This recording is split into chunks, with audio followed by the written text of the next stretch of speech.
Now, Electronic Toll Collections South Africa, which administers e-tolls, is issuing 4,000 summonses a month in a bid to recover outstanding debts. This despite resistance from the public. Sanral moved ahead with plans to introduce e-tolling on the Gauteng freeway system in December of 2013. ETC has now incurred over 4 million rand in legal fees trying to get e-toll defaulters to pay up. To give us more detail on this is Sanral Toll and Traffic Manager Alex van Niekerk. Alex, good evening. Thank you very much for your time. Just, I think more than anything, our viewers would just want clarity, also perhaps a deeper and wider understanding of how you guys work. Now, in the past few years, well, since the start really of e-tolls, there's been this massive resistance, right? Yes, legally, I suppose you are within your rights to actually collect that which you believe is due to you. But haven't there been any conversations among you, the politicians, both your political and administrative principals, to say, this is what is happening around these e-tolls now, and this is what we should be doing? Yes, I think what's very important is to understand the history of the project, and it wasn't that it suddenly started in 2013, but, you know, the whole process since inception, since starting talking about tolling of Gauteng freeways, that already started in the 1990s.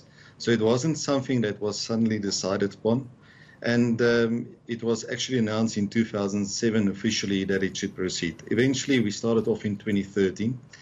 And the objective of the tolling of the freeways is, apart from raising the funds to actually improve and also maintain these freeways, is also to have a funding model to expand the freeways. Now, when we start talking about project financing, then the government has so much funds available, and they rely on project financing for various other infrastructure projects. So it's not something completely not done by government. It's done for water and electricity. Yes, but there's never been as much resistance to any government project as there has been with regard to e-tolls. That's also true.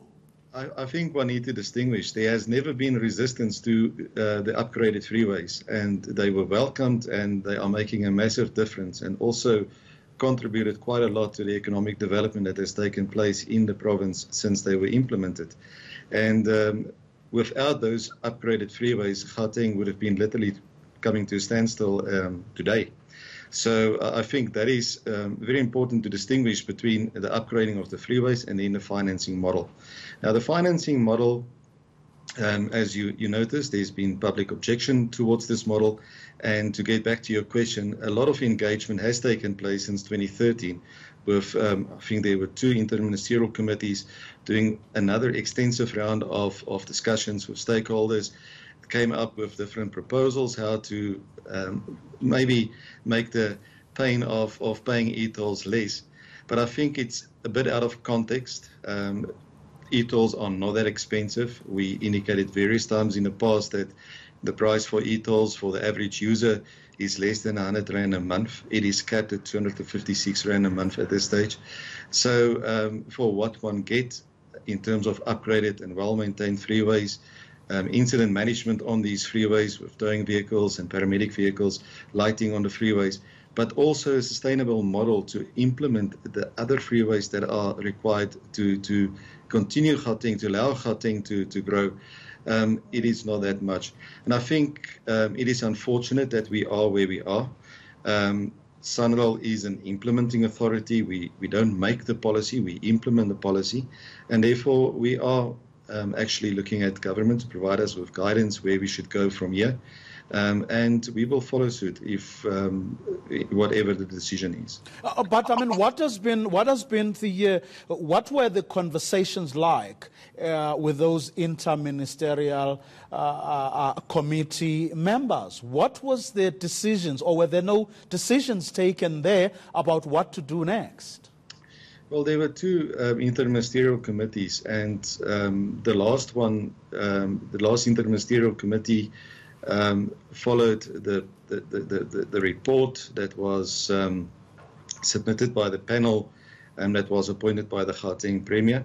There was an interministerial committee headed by the Deputy President, and in May 2015, there was an official announcement with various interventions from government, lowering the toll tariff, providing more discounts, lowering the monthly toll caps, providing people with a period, a window in which they can settle their outstanding debt. So I think really government attempted in the past to come to the party and to address some of the concerns raised through the various processes.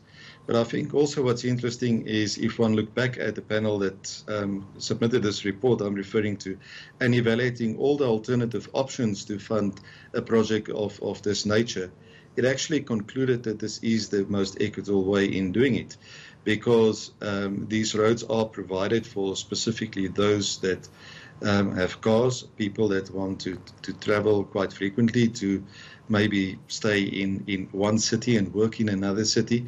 We have very high traffic volumes on our freeways during peak hours, and we all know it's not sustainable. We cannot continue to provide more and more road space, and road pricing is used internationally for people to internalize this cost of providing this infrastructure, and to utilize this for people to make different decisions about how they will travel between different points, using public transport, sharing trips, and so forth, to understand what is the real cost, because infrastructure is extremely expensive to provide and to maintain. But now, notwithstanding the introduction of the initiatives you've just spoken about, you are now finding yourselves in a situation where you have to issue all these summons to try and recover the outstanding debt, but no one seems to care. Not only that, you are now racking up, over 4 million rands in legal fees. The situation seems to be getting worse instead of getting any better. Where to from here, or what now? Well, I think once again, the legal fees must be seen in context. So if one says 4 million rand of legal fees in collecting hundreds of millions of outstanding e-toll debt, that is the proper context to understand legal fees.